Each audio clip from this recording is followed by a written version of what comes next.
Hoje nós vamos falar sobre aquela parte da semana passada onde o cristão se depara com um momento onde ele precisa caminhar e continuar andando. Lá ele encontra-se no pântano da desconfiança. Andando um pouquinho mais, avançando um pouquinho mais, depois do pântano da desconfiança, ele vai chegar num lugar chamado Porta Estreita. Passando pela Porta Estreita, ele vai passar pela cruz. E depois da cruz ele vai se encontrar no desfiladeiro da dificuldade. Lá que nós vamos ficar um pouquinho mais essa noite, nós vamos fazer a trajetória, avançando com ele até o desfiladeiro da dificuldade e descobrir o que isso tem a ver com a sua vida e com a minha vida, mesmo num livro que foi escrito há mais de 300 anos atrás e que tem tantas semelhanças com a nossa peregrinação e a nossa jornada aqui na face da terra. Então o cristão definitivamente chega à porta estreita. Não sei se você lembra, semana passada nós paramos com dois personagens que ficaram para trás. Um deles é o obstinado, que disse para o cristão: eu não vou com você, porque eu não estou disposto a abrir mão da minha cidade, do meu conforto, dos meus amigos, então eu vou ficar na cidade da destruição, enquanto você vai em direção à cidade da glória, ou a Sião celestial. O cristão está com o volúvel, que ele convenceu no meio do caminho que deveria ir e caminhar junto com ele. O volúvel vai feliz, eles afundam no pântano, o cristão começa a se debater com o seu grande fardo sobre as costas, onde ele começa a afundar rapidamente. O volúvel fica muito desanimado com tudo aquilo, consternado, ele se agarra em alguma coisa, sai do pântano e diz: é isso que é a vida cristã? Eu estou voltando para a cidade da destruição. Afinal de contas é volúvel. E quando o volúvel volta, ele se vê sozinho. O auxílio, que é o Espírito Santo, o auxilia a sair do pântano, dá algumas orientações para ele, e lá vai então o nosso amigo em direção à cidade, onde ele vai encontrar um pequeno desvio no caminho, onde o sábio segundo mundo vai dar um conselho para ele, para a cidade da moralidade, e não para a cidade celestial. Quando ele está quase chegando na cidade da moralidade, procurando o Senhor da legalidade, aí de repente ele encontra o evangelista de novo. O evangelista diz: o que você está fazendo aqui? Ele diz: eu estou indo para me aliviar desse fardo ao Senhor legalidade. Ele diz: não é por esse caminho. O Senhor da legalidade não pode aliviar fardos. Você precisa seguir esse caminho. E lá na frente tem a porta estreita. E é aqui que a gente está exatamente agora. Ele começa a sua jornada e chega, enfim, à porta estreita. Quando ele chega à porta estreita, ele dá 2 batidas, a porta se abre e de repente alguém puxa ele rapidamente para dentro. Ele fica surpreso com aquela ação tão rápida, tão imediata, e ele olha para aquele senhor que o puxou para dentro, que tem o nome de boa vontade. A palavra boa vontade nesse caso, ela significa graça. Esse senhor representa a graça de Deus. Quando o homem bate na porta estreita, quando ele chega próximo a ela, ele o arrasta para dentro, e o cristão pergunta: por que você fez essa ação tão repentina? Por que você foi tão ligeiro nesse ato? E então o senhor boa vontade responde da seguinte maneira para ele: a pouca distância daqui onde o senhor está, ergue-se um sólido castelo capitaneado, liderado pelo Belzebu. Belzebu nas escrituras é chamado de Senhor das Moscas, é a palavra hebraica, Senhor das Moscas, uma figura para Satanás.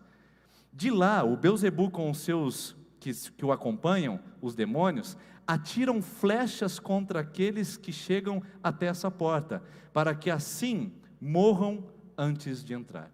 Ele captura muito bem a ideia da jornada cristã, que é afetada por flechas malignas. A palavra de Deus diz em Efésios capítulo 6, versículo 10, que nós devemos resistir contra todas as setas que são lançadas pelo diabo com o escudo da fé. Ou seja, o diabo não brinca de ser diabo, enquanto muitas vezes os cristãos brincam de serem cristãos. Essa frase não é minha, essa frase não é de um grande teólogo, essa frase é de um intercessor numa vigília que orou ao meu lado e ficou no meu coração para sempre. Ele dizia: enquanto o diabo não brinca de ser diabo, muitos cristãos brincam de serem cristãos. O boa vontade é essa pessoa consciente disso, é a graça que chama para perto para dizer: cuidado, o inimigo está à espreita, o mundo espiritual quer te derrotar, o mundo espiritual quer te destruir. O mundo espiritual maligno está em oposição a você. Por isso que muitos cristãos não levam a vida espiritual tão a sério, porque se habituaram a ter uma vida displicente, dizendo: olha, se eu estou na igreja, se eu sou cristão, se eu obedeço os mandamentos, está tudo em ordem comigo. Estaria, se não houvesse no inimigo das nossas almas, se não houvesse o diabo a todo tempo lançando flechas e dardos contra você, seu casamento, seus pensamentos, suas atitudes, seus comportamentos, seus vícios, O todo tempo ele trazendo flechas, dizendo: olha, vai lá e fala isso para sua esposa agora. E de repente o caos está instalado no casamento. Olha, vai lá e faz isso para o seu marido. E de repente a família começa a ruir. Vai lá agora e toma isso do seu patrão. E de repente a desgraça visita a porta da frente da família. E quem é que está por detrás de tudo isso? Quem é que está atuando? É o patrão? É o marido? É a esposa? São os filhos? É a cidade que a gente mora? É o contexto que nós vivemos? Irmãos, quem é o responsável por todo dano, por todo problema que é causado ao nosso coração e à nossa fé? O mundo espiritual maligno, o diabo. Não é o coronavírus, irmãos, embora muita gente tenha colocado essa culpa nele. Até as agências bancárias. Eu fui fazer um atendimento lá, eu falei: rapaz, mas tanto tempo assim? Eu falei: pois é, o coronavírus. Então o coronavírus demora atendimento, o coronavírus acaba casamento, o coronavírus destrói a fé, o coronavírus não deixa pessoas ir na igreja. E quem está por detrás das grandes artimanhas para destruir a nossa história, a nossa fé, a nossa vida? Irmãos, continua sendo ele, o Beelzebul. Não é o seu patrão, não é o seu marido, embora tenha vezes que você queira agarrá-lo pela garganta e falar para ele: olha, para mim chega, hein? Não é ele, não é aquela, não é aquele que está por detrás desses atos catastróficos. É o próprio diabo que está lançando flechas para tirar seu foco, sua direção e sua caminhada na fé com Jesus Cristo. E se você não está consciente disso, é só ler Efésios capítulo 6, versículo 10, que diz assim: fortaleçam-se no Senhor e na força do seu poder. Porque a nossa luta não é contra a carne nem contra o sangue. Sua luta não é contra a pessoa que te ofendeu. Sua luta não é contra a pessoa que te traiu. Sua luta não é contra aquilo que vem de alguma maneira para destruir a sua integridade. Sua luta é contra principados e potestades, meu irmão, minha irmã. Nós precisamos abrir os nossos olhos, antenar o nosso coração novamente e se ligar nessa situação. Por quê? A gente está vivendo displicente demais. Sem vida de oração, sem vida de jejum, sem vigilância e atenção, para não cair nas armadilhas do diabo. Nossa luta é contra principados e potestades. Então a próxima vez que você quiser responder a esse mundo, pense quem está por trás dessas ações e intenções, por trás das situações que você vive. Se você ainda não está convencido disso, o peregrino mostra, não apenas com o conselho do Senhor, que é um de muito bom senso, que na verdade se chama boa vontade, mas olha só o que Pedro, o discípulo de Jesus, disse em 1 de Pedro 5,8: sejam sóbrios, vigiem, o inimigo de vocês anda ao redor como um leão, rugindo e procurando a quem possa devorar. Irmãos, quando eu olho para esse texto, eu lembro do Rei Leão, o filme da Disney, que ele tem que lidar com aquele outro leão inimigo, que eu esqueci o nome dele agora, se alguém puder me ajudar, dá uma sopradinha aí. Scar? O Scar, que fica todo o tempo arquitetando, tudo para ele é uma artimanha para destruir a paz, a harmonia daquele conjunto de leões que viviam no mesmo lugar. É exatamente aquela figura do diabo andando ao seu redor. Você acha que ele olha seu casamento, sua esposa, seu marido? Você acha que ele olha sua vida, ele vê suas conquistas, seus sonhos, seus projetos? Ele diz: ah, ela está sonhando. Não, irmãos, ele está rugindo como um leão, à espreita, tentando achar um caminho para te destruir. E qual é a nossa tarefa nisso? Ficar com medo? Não, irmãos, nós estamos do lado do vencedor. Maior é aquele que está em nós do que aquele que está no mundo. Qual é o nosso papel? É vigiar e ser sóbrio, é vigiar e ser atento, é ficar ligado e antenado, que são termos mais comuns para nós hoje, embora poucas pessoas usem antena, né? Alguns nem sabem mais o que é isso, no mundo digital e não analógico mais, né? Ficar ligado e antenado em situações onde a gente possa perceber que o diabo está por detrás disso, para tirar a minha moral, para roubar a minha paz, para destruir os meus sonhos, para acabar com as minhas expectativas. É isso, atenção, porque o mundo espiritual não é um Alice no País das Maravilhas. As coisas não caminham de uma maneira plena, pacífica e serena como gostaríamos, porque nós temos o inimigo das nossas almas, que luta contra você e contra mim, contra a sua vida, seu casamento, seu futuro e seus sonhos, para destruir, porque o papel do diabo, de acordo com o próprio Jesus, e olha que nós estamos em boa companhia quando nós citamos esse nome, nas palavras de Jesus, o diabo veio para matar, roubar e destruir. E ele não está brincando disso. Por isso que o Senhor, boa vontade, pega o cristão e puxa-o para dentro, para cobri-lo com a graça. É só na graça de Deus que nós somos protegidos dos ataques malignos. E aí, de repente, o cristão olha para o Senhor boa vontade e fala assim: mas o Senhor recebe qualquer pessoa assim? Eu bati na porta, já entrei, fui recebido e acolhido. E se for uma pessoa mal intencionada? Olha o que o Senhor boa vontade responde para ele. Olha o que as igrejas deveriam aprender um pouco mais, e os cristãos deveriam viver isso. Não levantamos objeções contra ninguém. Pouco importa o que tenham feito antes de vir aqui, pois de modo algum são lançados fora. É lógico que essa palavra está na Bíblia. Jesus disse: aquele que vem a mim de maneira alguma lançarei fora. Mas de uma maneira lúdica, o Senhor boa vontade diz assim: quem chega aqui, a graça o abraça. Eu acho linda essa imagem, porque a gente tem que criar o ambiente disso. A graça o abraça. O Max Lucado escreveu um livro maravilhoso chamado Nas Garras da Graça. É um termo que só existe em português, nas garras da graça. Ou seja, aquele negócio de você ser realmente segurado, protegido, abraçado pela graça de Deus. A pessoa bateu na porta estreita, a graça o acolhe. Não importa se ele é rico ou se ela é pobre. Não importa se é homem ou se é mulher. Não importa se é indígena, asiático, ocidental. Não importa se é um empresário ou se é uma simples dona de casa. Não importa se é negro, se é branco, se é amarelo. Não importa a quantidade de problemas que ele causou. Não importa o seu caráter. Não importa os bem-sucedidos anseios do seu coração. Não importa a sua moralidade. Quem bate na porta da graça é acolhido por elas, irmão, por ela, irmãos. Quem bate na porta da graça não recebe objeções, não recebe afrontas, não recebe oposições. A igreja pode fazer isso dizendo: você não é digno de estar na igreja. A tradição religiosa pode fazer isso com você e talvez já tenha feito nesse lugar. Eu não duvido que tenha feito. Porque um dia eu estava andando nos corredores e uma pessoa olhou para outra e disse assim: você viu a fulana na igreja? A outra respondeu assim: eu não sei o que ela está fazendo aqui.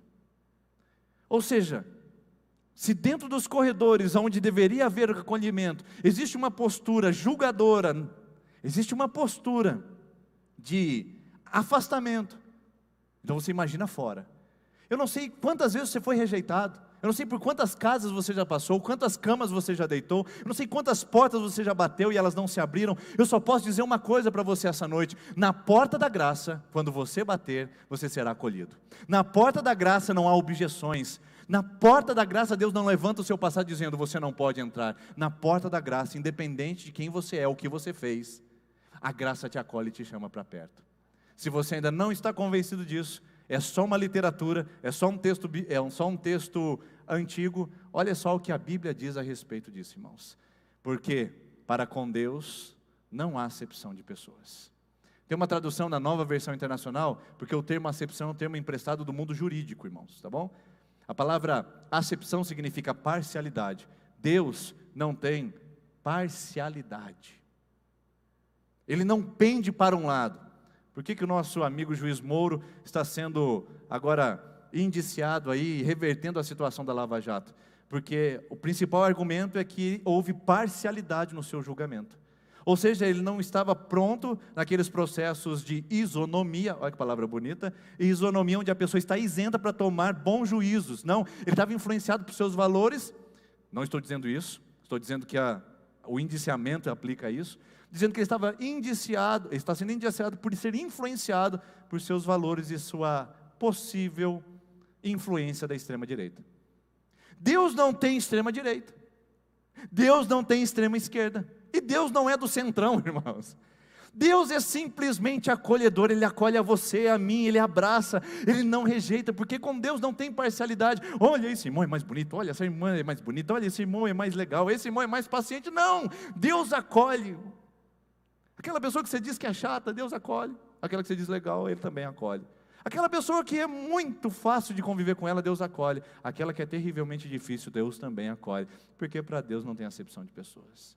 E nós adoramos fazer esse tipo de acepção, adoramos fazer esse tipo de corte social, onde a gente classifica pessoas mais ou menos sucedidas, de acordo com a sua posse, seu capital, o lugar onde ela chegou, a profissão, a proeminência que ela tem. Ou seja, esse é um transtorno do mundo que nós vivemos, irmãos. A gente julga as pessoas pela roupa que elas vestem.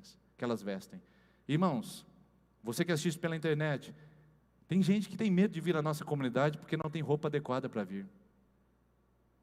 Irmãos, qual é o sentido disso? Qual é a imagem que isso passa? Que Deus faz acepção em que Ele recolhe e acolhe pessoas que chegam com um carro mais limpo e mais novo, e com roupas mais da moda, e rejeita pessoas que talvez não tenham essa condição. Isso não é verdade. Para Deus não há acepção de pessoas. Eu posso estar numa igreja de classe média, numa igreja de classe alta, numa igreja, num bairro carente, Deus está agindo da mesma maneira para todos. Tem gente que vive dentro do ambiente da privação e da pobreza e que diz que Deus é mais favorável a elas do que aos ricos. E tem gente que diz que Deus é mais favorável aos ricos do que a ela, porque ela está naquela condição. Isso não é verdade, irmãos. Deus não faz acepção de pessoas, e os seus bens não são distribuídos de acordo com o nosso rosto mais bonito, o nosso rosto mais fotográfico ou fotogênico. Deus não distribui suas bênçãos por parcialidade. Ele é juiz justo e está totalmente imparcial para conduzir a nossa vida à graça. A graça não escolhe determinado tipo de pessoas. Eu quero que você repita isso no seu coração. Eu sou acolhida por Deus. Eu sou acolhido por Deus. Independente do passado que eu tenho, do presente que eu vivo, eu sou acolhida pela graça. O Senhor, boa vontade, diz isso para o cristão. E o cristão fica surpreso com tudo isso. Fala, que começou um bom caminho. E então o cristão fala assim, agora que eu estou acolhido por essa graça, como é que eu faço para saber o que é bom e o que é mal? Porque eu sei que eu quero ser bom, eu não quero ser mal. Esse é o princípio da conversão. Não significa que você vai continuar no caminho do pântano lamacento do pecado. Não, você vai sair dele e vai procurar o caminho da justiça e da retidão. O cristão fala, eu não quero voltar atrás, mas eu quero saber qual é o caminho, qual é a direção. Como é que eu faço para identificar? E o Senhor, boa vontade, tem mais uma instrução e um conselho para dar para ele. Ele diz o seguinte, preste atenção, meu filho, você poderá distinguir o caminho certo do errado simplesmente assim. Só este é estreito e reto. Tem gente que fala assim para mim, pastor, como é que eu sei que eu estou agradando a Deus? Essa é a resposta do Senhor, boa vontade. Só o caminho de Deus é estreito, significa que Ele vai apertar, significa que Ele vai esfolar, significa que Ele vai trazer desconforto, caminho confortável demais, se cuida, hein? Evangelho não é conforto de alma, evangelho é desafio de fé. Então cuidado com conforto demais na sua vida, pode ser perigoso, está tudo muito confortável, pode ser que você não esteja afrontando quem deveria de afrontar, que é o reino das trevas.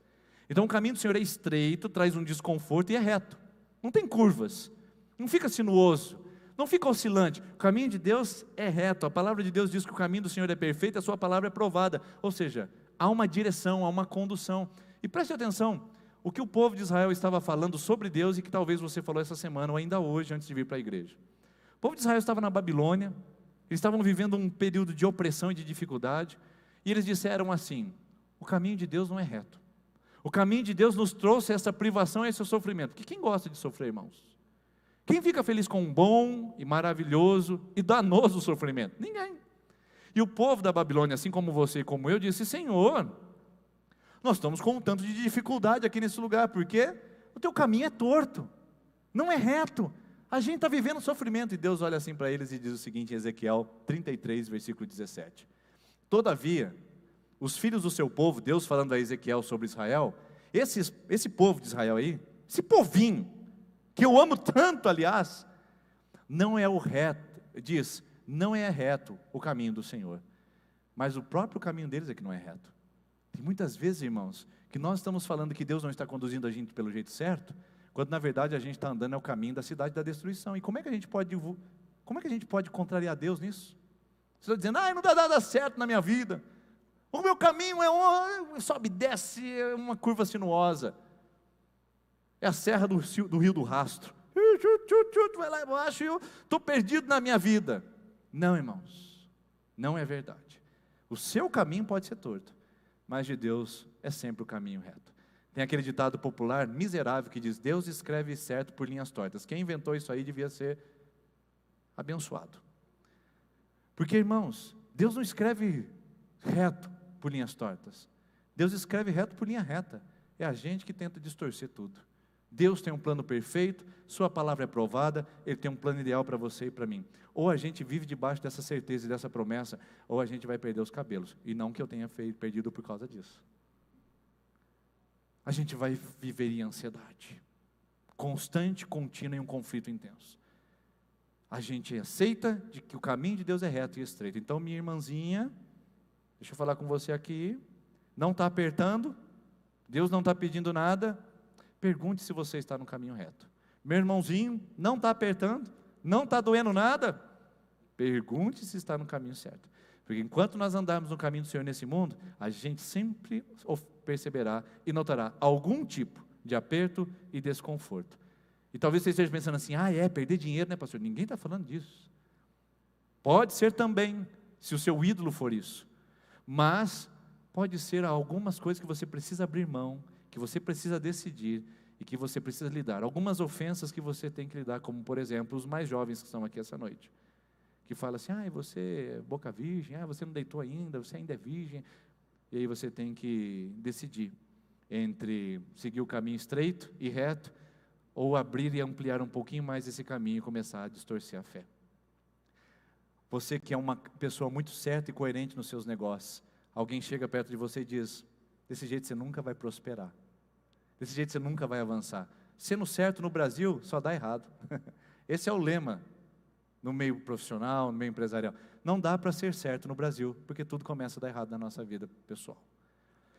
Se você anda assim, é o caminho torto te chamando, porque Deus te chama a continuar íntegro, correto, honesta naquilo que você faz. E tantos outros exemplos que eu poderia dar para você continuar no caminho reto e que aperta.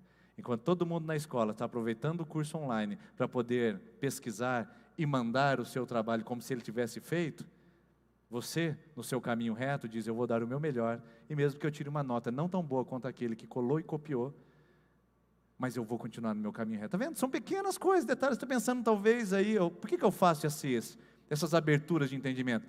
Porque a gente talvez é muito dinheirista. Não está dando certo na minha vida. Significa que está desempregado, está sem dinheiro, não consegue trocar de carro, está com dívidas. Não, irmãos. Tem muito mais coisa que aperta a nossa vida do que a privação de questões financeiras. E aí, o que acontece depois disso, pastor? Bom, boa vontade dá essa instrução, e ele segue então o seu caminho. Ele vai chegar num lugar muito, mas muito especial. Lembra que ele está carregando alguma coisa nos seus ombros? Vocês lembram? O que ele está carregando? Fardo. O fardo é o pecado. E ainda ele não se livrou disso. Ele está carregando aquele fardo, tentando se aliviar. E aí ele chega num lugar chamado cruz. O cristão chega num lugar chamado cruz. Mas antes, ele vai entrar por uma salinha para chegar na cruz, onde todos nós temos que passar, irmãos. Todos nós temos que passar. A sala do intérprete. Quem é o intérprete? Bom, é a figura do Espírito Santo que sonda o nosso coração, de acordo com o Salmo 139. O intérprete pega o cristão e leva para várias salas que tem numa casa, que simboliza o coração do cristão. Numa sala ele abre a porta, e quando ele abre a porta, o cristão vê duas pessoas lá dentro, de nome Paixão e Paciência. O Paixão anda de um lado para o outro, ele está irritadiço, ele está descontente, ele está desconfortável. O Paixão não está nada em paz. Enquanto o Paciente é um jovenzinho que fica tranquilo, sereno e calmo durante todo o tempo. De repente o Paciente vê a porta se abrindo e cai um saco de tesouros na frente deles. O Paciente calmo e tranquilo apenas olha enquanto o Paixão devora tudo aquilo e pega e ri para o Paciente. Isso aqui é meu. E ele começa então a destruir aquele tesouro, consumir. E quanto mais ele manuseia o tesouro, mais os tesouros desaparecem. E de repente não tem mais nada. Acabou. E o Paixão volta a ficar ansioso. E volta a andar de um lado ou de outro para a sala, esperando que novos tesouros cheguem. Enquanto o Paciência acalma tranquilamente. Essa é a figura do cristianismo, irmãos, do século 21. Esse livro foi escrito há 300 anos, irmãos, 300. Mas fala da nossa cultura hedonista. O que é hedonismo? O prazer a todo custo. Eu quero os bens dessa terra, eu quero os tesouros dessa terra, eu quero agora. E aí o intérprete olha para o cristão e fala assim, cuidado, hein? Cuidado, porque o Paixão consome tudo e não aguarda esperar pelo futuro. Tudo que ele quer são os tesouros do presente. Tudo que ele quer é abraçar o agora. Tudo que ele quer é usufruir o mais rápido possível. Tudo que ele quer é o carpe diem, expressão latina que significa aproveite tudo agora. Deixa eu aproveitar a festa, aproveitar a balada, aproveitar que eu sou bonita, aproveitar que eu sou jovem, aproveitar que eu tenho dinheiro, deixa eu aproveitar a minha vida. Tesouro, tesouro que quanto mais eu manuseio, mais se acaba, mais se dissipa, mais se desvanece. E quanto mais eu manuseio esse prazer desse mundo, irmãos, mais vazio eu fico, mais impaciente eu fico, ou não é? Ou não é o que acontece com você e comigo? A gente pega esses tesouros dessa terra, manuseia, trabalha com eles, e daqui a pouco a gente está batendo cabeça na parede, dizendo, onde virá de novo? Quando virá novamente esse prazer? Quando eu vou ter novamente essa alegria? Tesouros dessa terra não satisfazem o coração do verdadeiro discípulo de Jesus. Nunca, aliás, de ninguém, nem de quem nem é discípulo. Porque você fica sempre como paixão, andando de um lado para o outro, correndo atrás de novos bens e novos tesouros dessa terra. Enquanto paciência, aguarda pelo que vem, aguarda pelo que acontece, aguarda pelos tesouros de Deus, aguarda pelo galardão de Deus. A palavra de Deus diz o seguinte, que sem fé é impossível agradar a Deus, porque todos aqueles que se apresentam a Deus devem crer que Ele existe e que Ele é o galardoador, o recompensador daqueles que o buscam. Irmãos, a gente precisa decidir se a gente é crente paixão ou se a gente é crente paciência. Se bem que eu não posso nem falar crente paixão, se a gente é gente paixão, onde tudo que eu quero é o momento, tudo que eu quero está nessa vida e esqueço que os meus tesouros estão no céu. Você consegue entender isso? Nesse mundo de hoje, o ser humano é um bicho estranho. Como diz um professor meu, o ser humano é um ser delirante. Porque ele é o único animal que sabe morrer, que sabe que vai morrer, perdão.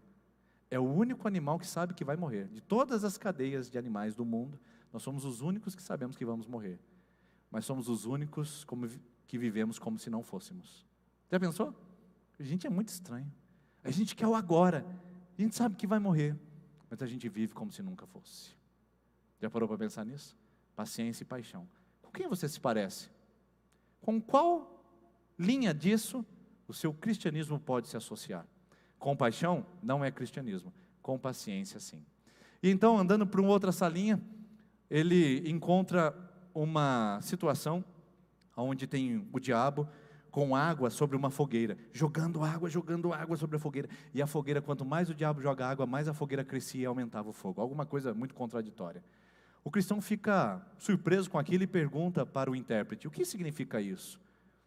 Então o intérprete pega-o pela mão e fala, isso é o que acontece no coração do cristão. Ele vai para a salinha do fundo e mostra um homem com uma botija de azeite jogando secretamente na fogueira por detrás da parede.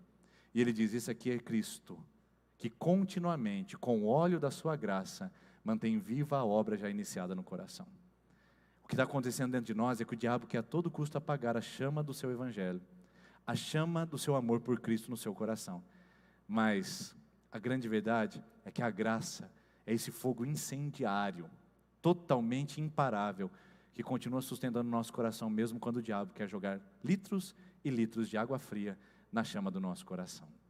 E aí o cristão chega num lugar chamado cruz. Depois que ele passa por isso, deixa eu passar aqui para diante, ele passa pela cruz e enfim se livra do seu fardo. Você sabe que esse mundo não gosta da palavra cruz, a palavra cruz significa morte. Eles preferem muito mais meditação, desenvolvimento pessoal, aperfeiçoamento, do que cruz. Cruz não é a palavra do nosso mundo moderno e nem era para o livro desse período. Então olha só o que acontece quando o cristão passa pela cruz. É muito bonito, porque o narrador conta o que acontece quando ele passa imediatamente pela cruz. Assim que o cristão chegou à cruz, o seu fardo afrouxando, escorregou pelos seus ombros, caiu-lhe das costas e acabou. Cruz é a solução para o seu pecado. Só isso, irmão. Só isso, minha irmã. Se você ainda não passou pela cruz, o peso ainda está sobre os seus ombros. Ai, pastor, eu sinto um peso ainda na minha vida. Cruz. Cruz é a solução, o antídoto para o pecado. E agora, livre do fardo do pecado, o cristão passa pela cruz e ele entende que aquele que está em Cristo e recebeu o convite de Jesus está aliviado. Jesus disse isso: venham a mim, venham, não precisa obedecer religião, não precisa fazer, não precisa rezar cartilha tradicional, não precisa fazer boas ações, caridade, entregar sopão. Não, venham a mim, eu alivio suas dores, eu alivio seus fardos. E Jesus fala, só eu que posso fazer isso. E aí o texto diz lá no final: e vocês encontrarão descanso para a sua alma, pois o meu jugo é suave e meu fardo é leve. Você está sobrecarregado, irmão? Sobrecarregado, você não deveria andar assim, porque é uma promessa de que, embora a vida seja difícil, o fardo é leve. Acho que fica bom isso aqui, hein? Preciso anotar isso aqui, vou repetir. Embora a vida seja difícil, com Jesus o fardo é leve, porque para outros a vida é difícil e o fardo continua sendo pesado. E aí o cristão livre do fardo fica animado, agora ele começa a ver um desfiladeiro, e agora é onde a gente chega no ponto final do nosso momento hoje. Ele vê um desfiladeiro, uma montanha que se ergue íngreme, e quando ele chega no desfiladeiro, ele encontra imediatamente 3 pessoas acorrentadas. Primeiro que ele encontra é o insolente. É insolente, né? Não, simplório. O simplório. O simplório fica ali dizendo: não tem problema nenhum, não vou nem subir esse aqui, porque aqui está bom demais. Aí o cristão fala: mas aqui é perigoso, o leão pode vir te comer. Ele fala: não, aqui está tudo bem. O simplório não vê problema. Depois tem o indolente. A indolência é assim: não estou sentindo nada, para mim tanto fez, tanto faz. É o passivo: se vier me comer, o leão está tudo certo, se não vier, estou bem também. E o último é o presunção, que representa muito a caminhada do cristão. Tem cristão que anda e fala assim: não tem nada a ver. Tem cristão que fala: tanto fez, tanto faz. É um cristão meio estoico, né? E aí tem o último, que é o presunçoso, falando: deixa comigo, eu sei da minha vida, eu resolvo essa parada, eu estou no controle de tudo. Cuidado, que no mundo desfiladeiro pode ser que você não subiu ainda, estando em uma dessas 3 características. E aí ele sobe o monte, e enquanto ele está subindo o monte, naquele caminho estreito, ele vê 2 camaradas pulando o muro do caminho que ele estava. Um pula de um lado, outro pula de outro. E quem era que estava pulando? O tradição e o hipocrisia. Ele olha e fala assim: de onde vocês apareceram? Não, nós viemos rapidamente. Não, eu vi vocês pulando o muro. Isso é errado. Ele diz: não. O tradição olha para ele e fala assim: sempre foi feito assim há milênios. Todo mundo faz isso. Todo mundo pula o muro procurando o atalho. Se todo mundo faz, não é possível que seja errado. Essa é a tradição, irmãos. A tradição desse mundo, a tradição religiosa, a tradição cultural mata a nossa vida espiritual, quando a gente fala: todo mundo faz e sempre foi assim. Isso é uma miséria para a vida humana, é uma miséria para a tradição cristã. E eu não estou falando dos símbolos de fé, irmãos, eu estou falando de tradição fria, humana. E ele encontra a tradição: eu não sempre foi assim, eu posso encontrar atalhos. E ele olha para o hipócrita também se defende. Fala: peraí, eu não sou diferente de ninguém. Porque se eu estou com você nesse caminho, o que importa? Quem vai saber? Olha o hipócrita, irmãos. Olha o hipócrita, quem é que vai saber disso? Essa é a atitude do hipócrita. Ele é o cristão de posto de gasolina, que fica igual aquele boneco. Aleluia, glória a Deus. Ele fica para frente, para trás, às vezes até cai de joelho com o vento. E logo em seguida levanta para ser o bobo da corte, porque o hipócrita, irmãos, ele usa esse argumento: ninguém vai ficar sabendo. Eu cortei o caminho, eu inventei essa história, eu menti e fiz ilusões, ninguém pode me impedir, porque todo mundo faz isso, a tradição, e ninguém vai ficar sabendo. O hipócrita. Esses 2 também ficam pelo caminho, porque quando o cristão começa a caminhar, decide não argumentar mais com eles, porque a tradição e o hipócrita sempre tem argumentos invencíveis. Você não consegue ganhar uma discussão com a tradição hipócrita, você tem que rejeitá-los. Cai fora de mim, eu vou seguir o caminho de Jesus. Ele deixa-os para trás e começa a caminhar. Tem 3 caminhos: o caminho reto do desfiladeiro, e um caminho chamado perigo, e o caminho chamado destruição. O hipócrita olha para a tradição e fala assim: vamos pegar os nossos caminhos, e eles vão para o caminho que parece mais fácil, pelo planalto, e o cristão continua o caminho reto pelo desfiladeiro. Ele começa a subir, e começa a ficar muito cansativo. Ele começa andando rápido sem o fardo, mas de repente ele está ajoelhado, puxando as pedras, e quando ele chega lá em cima, tem 2 pessoas que estão encontrando ele, estão voltando lá de cima, porque essas 2 pessoas acharam que quando chegassem lá, ia ter prazer, alegria e só sucesso. E essas 2 pessoas não encontraram sucesso, prazer e alegria lá em cima. Pelo contrário, encontraram mais desafios e mais situações de obstáculo. Quem são eles? São 2 nomes muito interessantes que vai aparecer: é o hesitante e o desconfiança. O hesitante e o desconfiança estão voltando, irmãos. Eles não aguentaram, eles acharam que depois do desfiladeiro ia ficar tudo bem. Você falou assim: depois dessa crise do casamento vai ficar tudo bem, né? E não ficou. Depois desse problema financeiro vai ficar tudo bem, mas não ficou. Depois que eu batizar na igreja vai ficar tudo legal, mas não ficou, não é verdade? O que está acontecendo? Está acontecendo que talvez o hesitante esteja gritando no seu coração: volta para trás, desanima. E talvez o desconfiante esteja dizendo para você não seguir em frente. Olha o que esse texto diz do livro A Palavra do Hesitante. Quanto mais você avança, mais perigo encontra. Olha a palavra do desconfiança. Ele diz: à nossa frente acabamos de ver 2 leões deitados. Não está nada fácil essa caminhada depois do desfiladeiro. Quando eu achei que ia melhorar, ainda piorou um pouquinho mais. E aí, irmãos, não parece com a sua caminhada? Rasga o livro, fala: não, isso não tem a ver comigo. Tem a ver com você, não só porque o livro foi escrito, porque na Bíblia está dito isso sobre nós. Na Bíblia diz que no mundo nós passaríamos por aflições, mas que era para termos bom ânimo, porque nós vencemos o mundo. Lembra disso? Você lembra disso? Irmãos, uma coisa que a gente precisa saber: nós vivemos numa sociedade que evita o sofrimento e tem vergonha do sofrimento. Evita porque acha que sofrer não é algo que possa produzir qualquer tipo de proveito para a minha vida.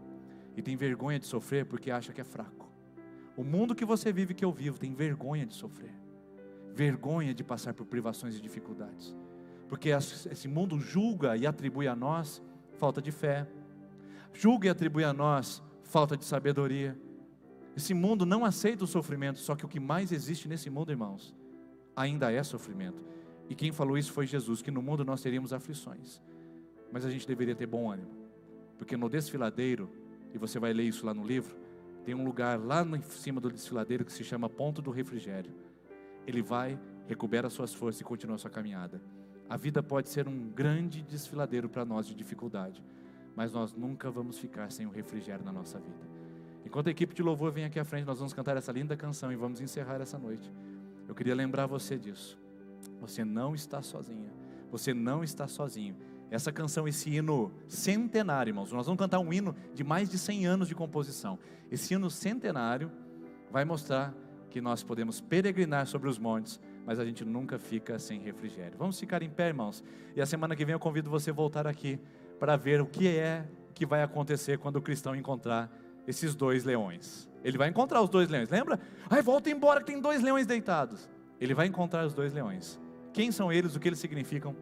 É só a semana que vem, ou para aqueles que já estão com o livro em mãos, já vão dar o spoiler pessoal lendo o livro. Vamos orar, irmãos? Pode apagar as luzes, por gentileza. Senhor, obrigado por essa noite. Te agradeço por estarmos aqui nesse lugar aprendendo a sua palavra, e que cada coração seja instruído e orientado a peregrinar, e mesmo que ficar difícil, não desistir, porque contamos com a sua presença em nome de Jesus. Amém. Enquanto cantamos essa canção, você coloca o seu coração diante de Jesus, e você que está na sua casa, se prepare. Terminando a canção, nós temos Kids Fazenda, esperamos vocês aqui.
declarar.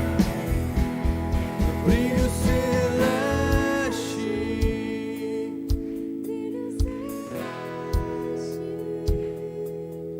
enche a minha alma, a glória do céu.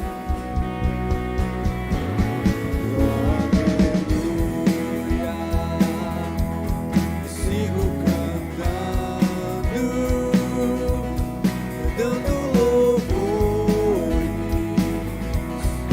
indo para o céu. Brilho celeste,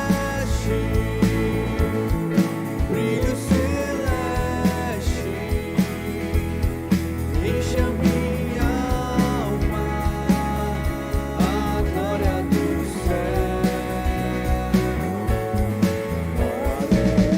Aleluia. Sigo cantando, dando louvores, indo para o céu.